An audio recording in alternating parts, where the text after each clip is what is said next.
On l'écoute.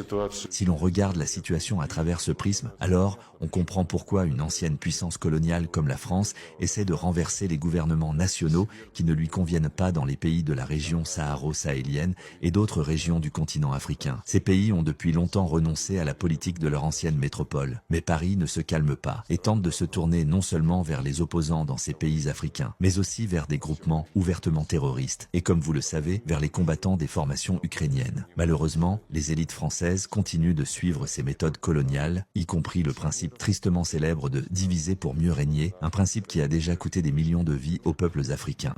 Ces opposants utilisés pour déstabiliser l'AES ne portent ni Kalash ni roquettes. Leur arme, c'est la communication.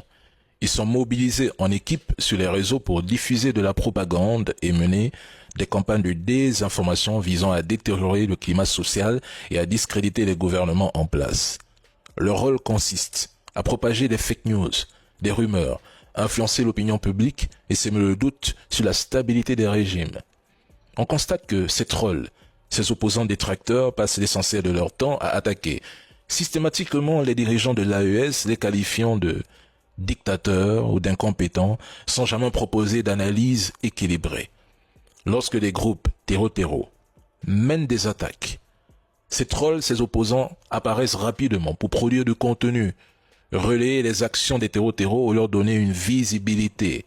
En revanche, mesdames et messieurs, ils minimisent ou nient systématiquement les avancées sécuritaires revendiquées par l'AES.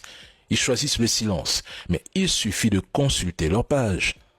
On n'y trouve pratiquement jamais d'éléments positifs quand il s'agit de l'AES. Il y en a même, dès lors qu'ils ne bénéficient plus d'avantages ou d'une forme de reconnaissance pour leur travail, ils changent de ton, de discours et retournent facilement leur veste.